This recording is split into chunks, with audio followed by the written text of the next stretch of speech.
If you're the kind of person everyone runs to when something needs fixing, but no one notices you're exhausted, this is for you.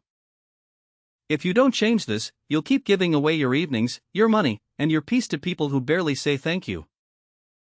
Today I'll give you one rule and a few simple lines that stop that pattern fast. We'll test them on a real Friday night where your boss emails late, a friend needs to vent, and a relative asks for money, all at once. If that sounds like something you need, stay with me. Your phone buzzes at 10:42 p.m. You're already in bed, brain fried, finally starting to relax when a Slack notification pops up, your manager asking if you can quickly finish something tonight so tomorrow's meeting looks good. Before you even fully think it through, your fingers type, "Yeah, no problem," while your chest feels tight and your jaw clenches. You tell yourself you're just being helpful. That's what good people do, right? Good coworkers. Good partners. Good friends. But here's the blunt question: how much of your life are you quietly giving away because you don't know how to say no without feeling like a terrible person? You've become the reliable one, the nice one, the one people know they can call when something needs fixing, covering, funding, or listening. At work, you pick up other people's slack. In your family, you're the emotional sponge and the unofficial problem solver. In your relationships, you're the one who accommodates, adjusts, and apologizes, even when you're the one feeling hurt. The cost isn't just time and sleep. It's self-respect. Every time you cross your own limits to keep the peace, you teach yourself that your needs come last. Today, we're going to start changing that. By the time we're done, you'll be able to recognize where you're overgiving out of guilt or fear instead of genuine care. You'll have a handful of simple, word-for-word sentences to say no at work and in relationships, without over-explaining or writing a 3-paragraph apology. And most importantly, you'll feel the difference between being used and being truly respected in your own life. Educational content inspired by classical Stoic texts. Not medical, psychological, or legal advice. Stay with me until the very end, and while you're here, hit like, tap subscribe, and share your thoughts in the comments. First, we're going to tear apart the belief that saying no makes you selfish and look at what boundaries actually are and aren't. Next, we'll build a simple pause rule so you stop saying yes on autopilot and start choosing where your time and energy go. Then we'll walk into the messy places, work, family, and love, where people push your limits the most and where the stakes feel highest. After that, we'll put it all under pressure in a real story so you can see how these tools hold up when emotions spike. Finally, we'll wrap with a few concrete actions you can take today so this isn't just a nice idea you forget by tomorrow. And in a bit, we'll walk through a very specific Friday night moment, you, exhausted after a long week, 3 different people asking for 3 different things, and the exact sentences you use that keep the night from turning into another explosion, meltdown, or late-night resentment spiral. There's one shift that quietly changes everything about boundaries: you stop treating resentment as a personality flaw and start treating it as data. When you feel that little knot of ugh in your stomach after saying yes, that's not you being dramatic. That's your mind telling you, a line just got crossed. If you keep ignoring that signal at work, with family, with friends, you don't magically become more generous. You just become more exhausted and bitter. Here's the claim: if you learn to notice resentment early and treat it as a boundary alarm, you'll prevent a lot of blow-ups, silent grudges, and burnout. If you don't, your life fills up with quiet obligations that leave you drained and strangely angry at everyone, including yourself. Why does this matter so much? Behaviorally, that spike of resentment usually shows up after a few steps. Someone makes a request, you feel a tiny pause inside, you override it, you perform, and then you stew. The Stoics talked a lot about noticing the first movements of the mind before they turn into full-blown reactions. You're doing the opposite: you ignore the first signal and only pay attention when you're already furious. When you reframe resentment as information instead of proof that you're ungrateful, you give yourself permission to ask, what line got crossed? That's what a calmer, more grounded version of you does: it listens to signals instead of shaming them away. Here's one exact line you can keep: that request doesn't feel right for me, so I'm going to pass this time. You don't have to justify why it doesn't feel right. You don't have to present a spreadsheet of your schedule. You're allowed to trust your internal no even when, on paper, it looks like you technically could squeeze it in. Imagine this in a North American office. It's Thursday afternoon, and your coworker Josh swings by your desk or pings you on Teams with that casual, "Hey, could you just help me polish these slides? I know you're good at this, and the client meeting is tomorrow morning." In the past, you'd say yes before your brain caught up. You'd stay late, skip your own workout or downtime, and go home irritated, replaying the conversation where you wish you'd said something else. This time, you feel that tiny tightening in your chest as he asks. Instead of smoothing over that feeling, you pause. You remember that resentment is data, not a defect. You reply, "I get that it's important, but that request doesn't feel right for me, so I'm going to pass this time. I've got my own deadlines to hit." There's a beat of silence. Maybe he looks surprised. Maybe he pushes a bit, "Are you sure? It would only take an hour." You don't launch into a speech. You just repeat, "I'm sure. I can't take it on." You go home on time. You feel a bit weird. Saying no always feels weird at first, but you notice something: no simmering resentment on the drive, no imaginary arguments in the shower. Your tiny action today is simple and measurable. Pick one recent moment where you felt that knot of resentment, and write down what the request was, who asked, what you said, and how you felt later. Then write one updated sentence you wish you had used, starting with, "That request doesn't feel right for me," or something that sounds natural in your voice. You're not sending it yet. You're just practicing recognizing resentment as a signal and attaching a new response to it. Hold on to this, because when you're in the Friday night situation later, that feeling in your chest will be the first thing you pay attention to. Let's shift to something that trips almost everyone up: your automatic yes. You don't even get to the part where you feel resentment, because your mouth or your thumbs outrun your brain. Before your inner voice gets a vote, you've already said, "Sure, I can do that," or "No worries, I've got it." The claim here is straightforward: if you introduce even a small pause between the request and your answer, you will dramatically reduce how often you overload yourself. If you don't, you'll keep building a schedule that makes you feel like you're constantly failing, even though you're the one keeping everyone else afloat. We're wired to answer quickly because we want to be seen as helpful, competent, loyal, and easy to work with or be around. On top of that, a fast yes avoids the immediate discomfort of someone else's disappointment. Your brain is trying to dodge that tiny moment of awkwardness, so it signs you up for hours or days of extra effort instead. From a psychological angle, that's your short-term comfort beating your long-term well-being. The Stoic move here is to tolerate a few seconds of discomfort now to protect your future self's energy and attention. When you give yourself a rule, "I don't commit on the spot," you remove pressure from the moment and give your values time to weigh in. Here's your one exact line: "I don't commit on the spot, let me check what I've already got on my plate and get back to you." That sentence holds space. It doesn't slam the door. It doesn't promise anything. It just moves the decision to a calmer version of you, instead of the flustered you who's staring at someone's hopeful eyes or a blinking cursor in a group chat. Picture a typical North American scenario: you're at your local community center, school, or church after a weekend event. Someone from the organizing committee comes over, smiling, clipboard in hand. "We're so glad you came. We're looking for people to help plan the fundraiser next month, and you'd be perfect. Can we put you down?" In the old pattern, your brain would panic about appearing selfish. You'd picture their face falling if you said no, so you'd mumble, "Yeah, sure," and figure out later how to juggle it, usually by sacrificing your own rest. This time, you feel that pressure rise in your chest and you consciously slow down. "I appreciate you thinking of me," you say. "I don't commit on the spot, let me check what I've already got on my plate and get back to you tomorrow." They might push, "It's really not that much work." You stay with your rule, "I get that, but I still want to check. I'll let you know." Back home, you look at your actual week. You see your workload, your family commitments, your need for one night that isn't scheduled. From that clear place, you send a simple text or email: "I checked, and I can't take on the fundraiser this time, but I hope it goes well." Your tiny action: for the next 24 hours, you're not allowed to give an immediate yes to any new non-emergency request. Not at work, not in your DMs, not from family. Every time someone asks for your time, money, or emotional labor, you use a version of that line. "I don't commit on the spot, let me check and get back to you." You'll feel awkward. That's okay. awkward is not dangerous. And keep this rule close, because when we get to that Friday night, that pause will be the only thing standing between you and yet another night you didn't want.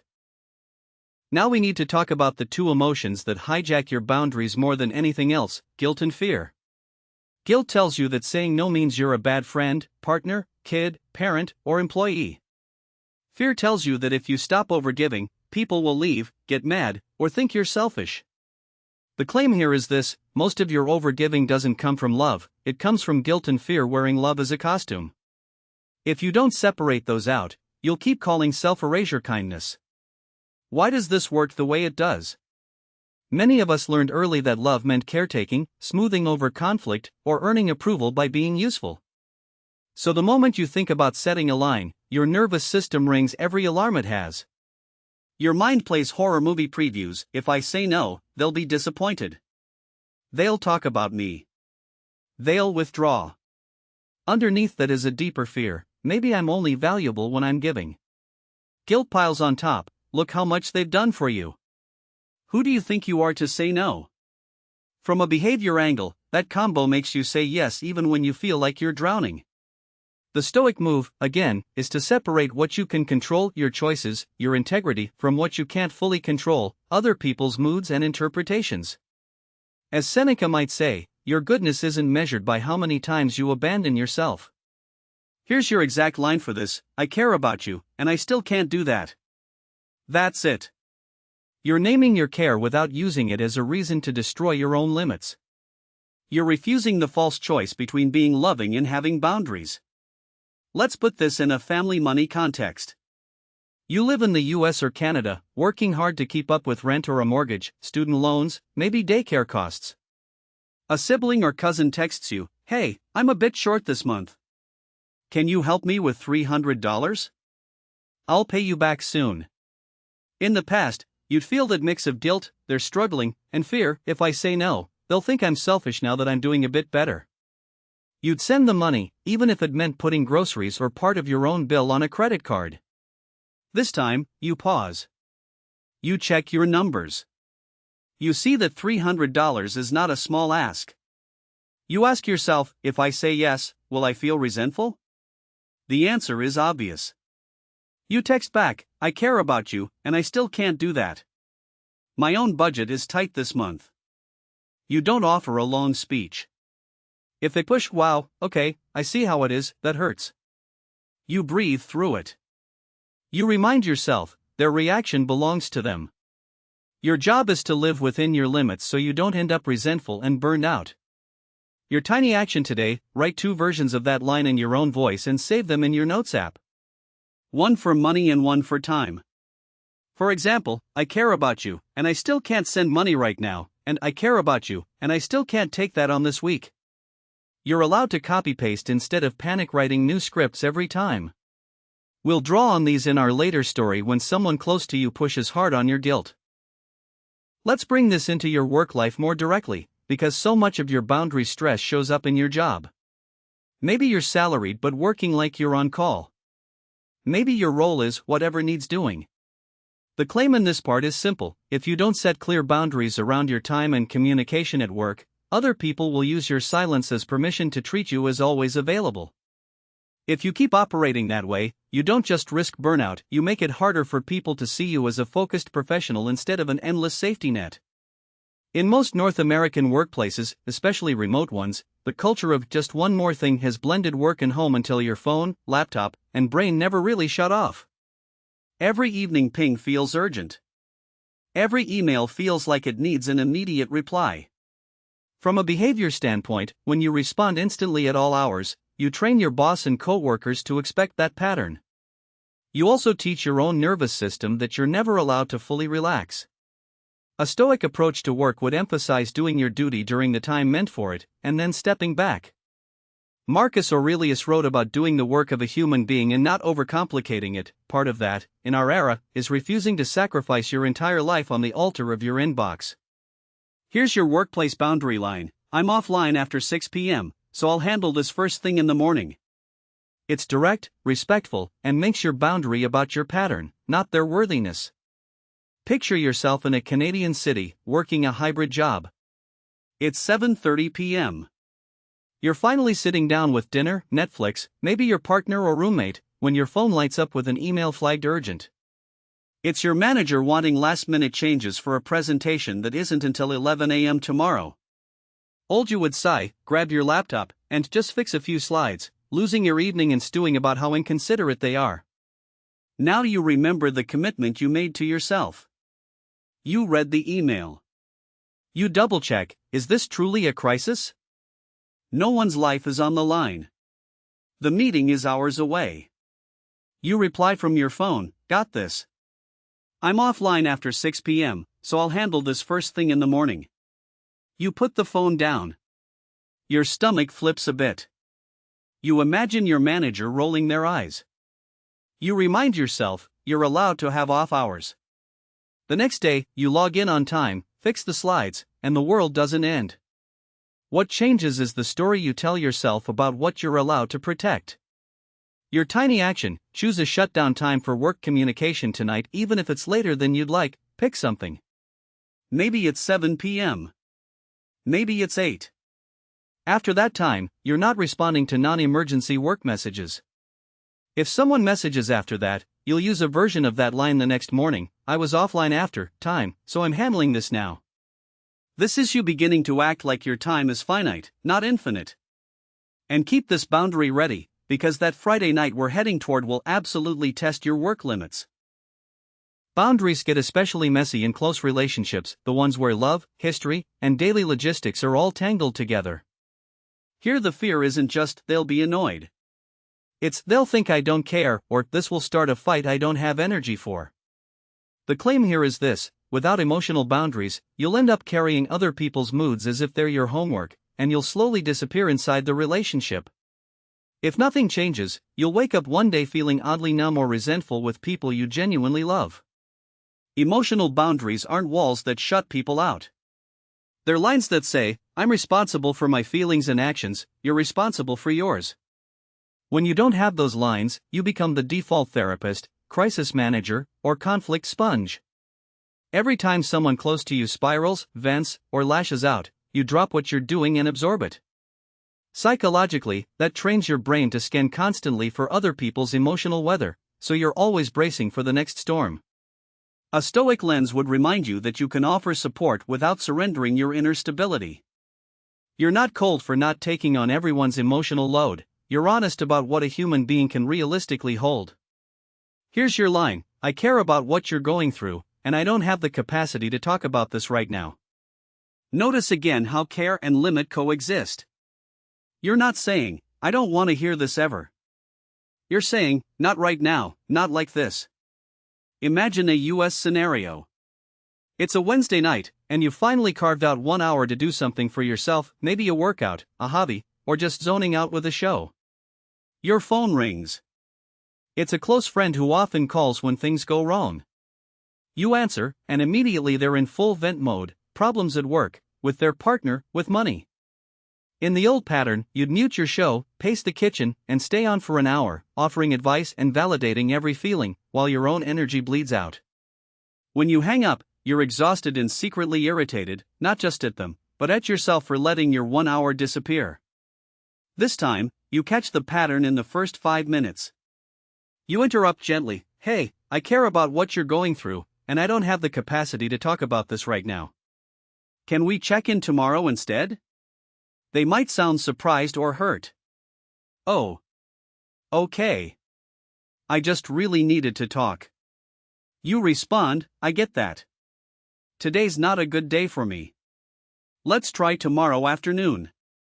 Then, and this is the key, you follow through on your own plan. You go back to your hour. You're not cold, you're refusing to let every crisis become yours. Your tiny action today: choose one person in your life who tends to cross emotional boundaries, and write down one version of that sentence you'd actually use with them. Put their name at the top of the note. With name, I'll say, I care about what you're going through, and I don't have the capacity to talk about this right now. Can we check in, time? You don't have to use it yet, but it's there. When we hit that Friday night moment later, you'll see exactly where this line fits in. We also need to talk about your phone and your digital life, because a lot of your boundary leaks happen through screens. Group chats, DMs, emails, social media, these are some of the places where people expect instant access to you. The claim here is this: if you don't create boundaries with your devices, you don't really have boundaries at all. Your body can be at home, but if anyone can ping you into their drama at any hour, your mind never really leaves. Digital platforms are built to keep you responding and scrolling. The little red badges and notification sounds aren't neutral, they're designed to hijack your attention. On top of that, there's an unspoken cultural rule that if you see a message, you should answer right away, especially with people you're close to.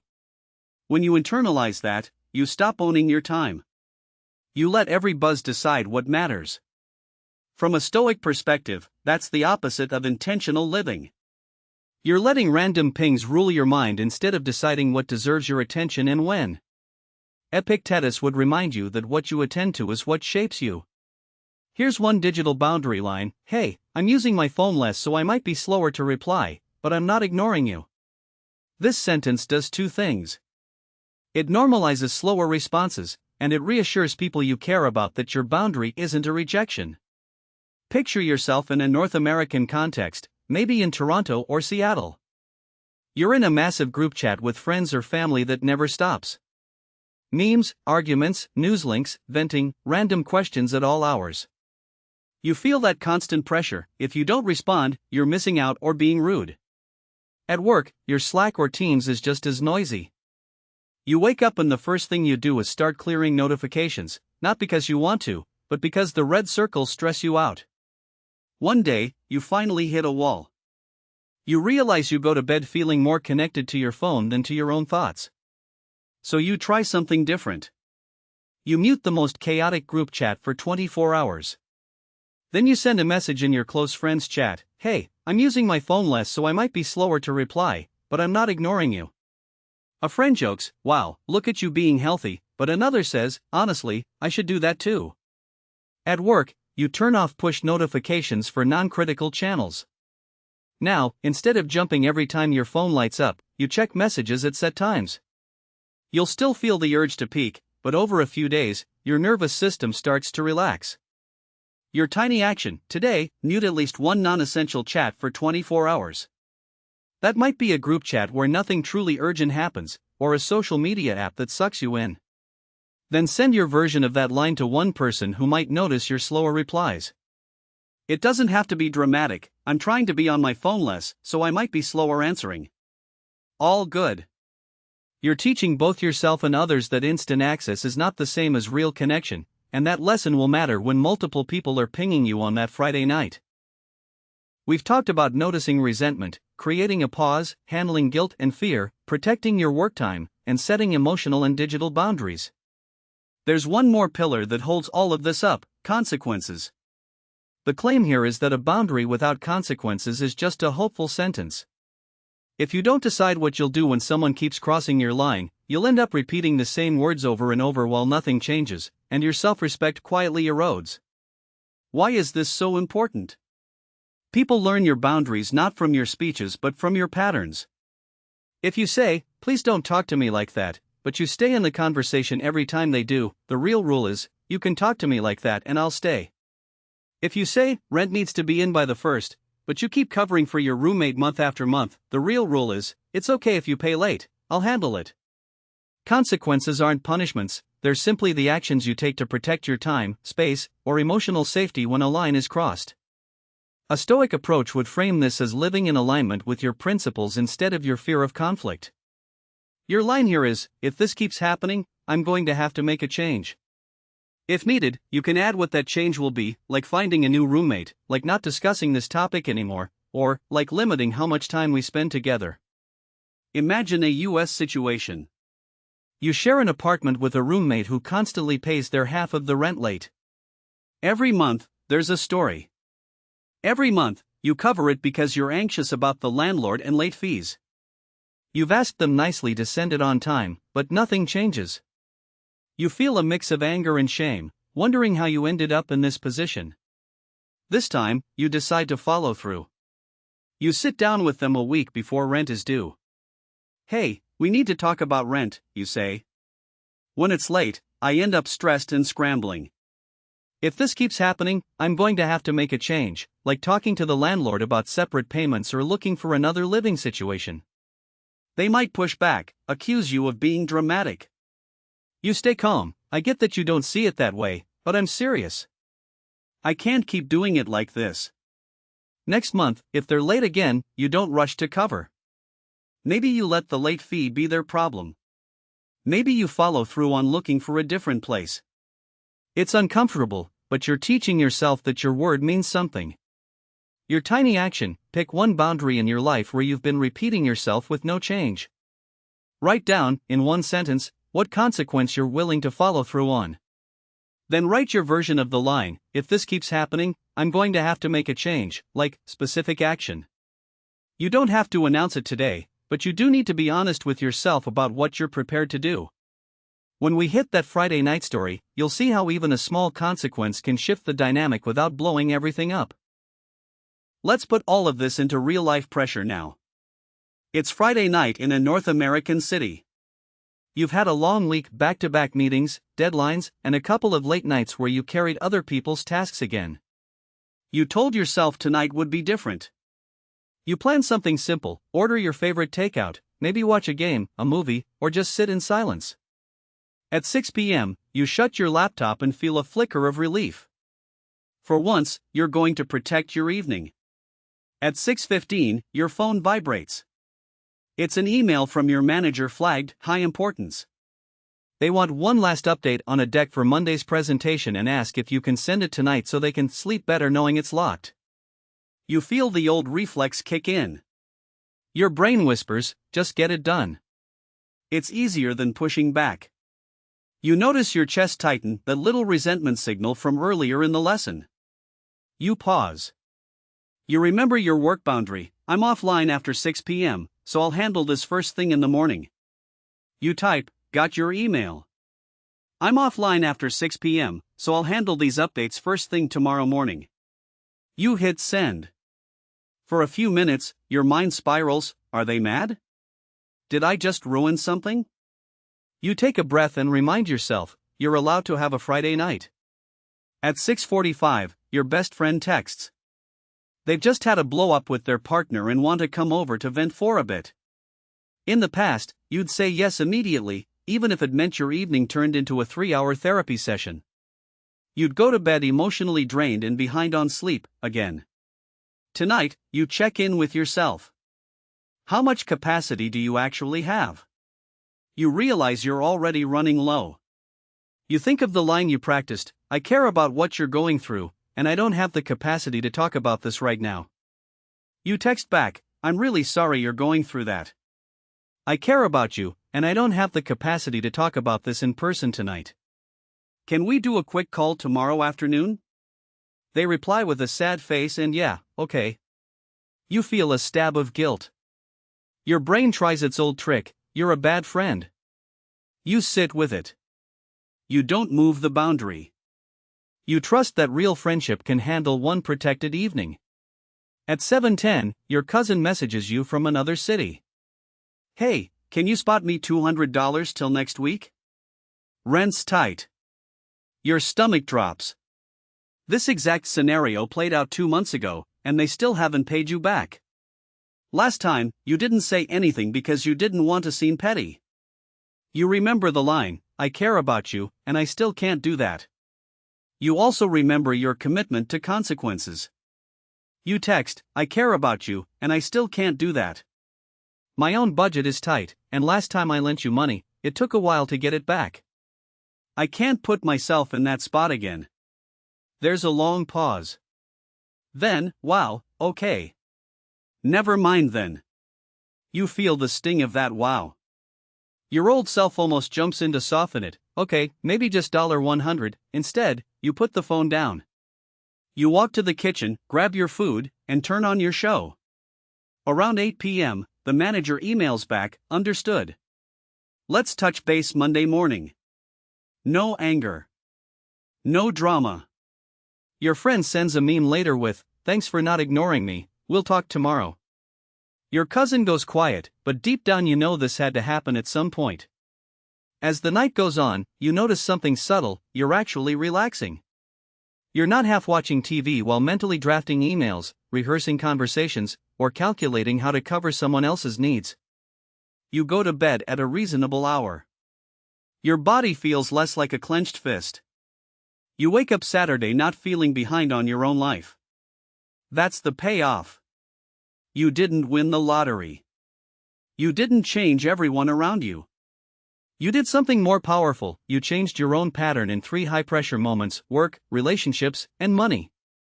You felt resentment and treated it as data. You used your pause rule instead of automatic yes. You applied care plus limit language. You followed through on a consequence. And your evening, for once, belonged to you. What we've really been doing in this lesson is shifting you from being the nice one everyone quietly uses to being a grounded person who can care deeply without abandoning yourself. This wasn't about becoming cold or selfish. It was about moving from reactive, guilt-driven yes to intentional, values-based choices. From letting other people's urgency run your life to respecting your own time, energy, and limits. First, we sat in that moment where your phone buzzes late at night and you say yes before your brain catches up. We named the real pain, you being the reliable one at the cost of your sleep, your focus, and your self-respect. Then we dug into resentment as a signal, not a flaw, and you started to see that little knot in your stomach as your boundary alarm instead of something to be ashamed of. Next, you learned the power of a pause, using lines like "I don't commit on the spot" to create space between the request and your answer so a calmer version of you gets to decide. After that, we moved into the deeper stuff, guilt and fear, and you saw how often you've called self-erasure love. You practiced saying, "I care about you, and I still can't do that," especially around money and family. Then we went straight into your work life, where you learned to protect your time with simple patterns like, "I'm offline after 6 p.m., so I'll handle this in the morning," acting more like a focused professional and less like an endless emergency responder. We walked through emotional boundaries in close relationships, where you practice sentences like, "I care about what you're going through, and I don't have the capacity to talk about this right now," letting care and limits coexist. We also tackled your digital world, group chats, social media, and notification chaos, because without phone boundaries, you don't really have boundaries at all. You muted at least one non-essential chat and told people, "I'm using my phone less, so I might be slower to reply, but I'm not ignoring you." Finally, we talked about consequences, realizing that if there's no action attached to a boundary, it's just a wish. You wrote down what changes you're actually willing to make when someone keeps crossing your line. Then we put all of that into the Friday night example, where 3 different demands hit you at once: work, a friend, and family, and you used your new scripts and rules to protect your evening. That story wasn't fantasy, it's the kind of night you've had before, just with a different ending this time. Here are 3 do-today steps to make this real. First, pick one phrase from this lesson: "Maybe that request doesn't feel right for me," or "I don't commit on the spot," and write it somewhere you'll see it: a sticky note, your phone background, or your notes app. Your goal is to use it at least once in the next 24 hours. Second, choose one boundary area: work time, emotional conversations, or digital life, and set a concrete rule for just the next day. For example, no work replies after 7 p.m. or mute this group chat for 24 hours. Follow it once, even if it feels awkward. Third, identify one situation where you've been repeating yourself with no change and write a single sentence starting with, "If this keeps happening, I'm going to have to make a change." Like, even if you're not ready to act yet, get honest on paper about what you're willing to do. If this resonated, the next natural step is to go deeper into emotional control: how to stay calm and clear when people push back on your boundaries, criticize you, or try to guilt you back into your old role. Look for a lesson like emotional control, staying calm when people don't like your boundaries, or we'll practice staying steady in the face of reactions and manipulation. If you feel messages like this need to reach more people, hit like, tap subscribe, and share your thoughts in the comments.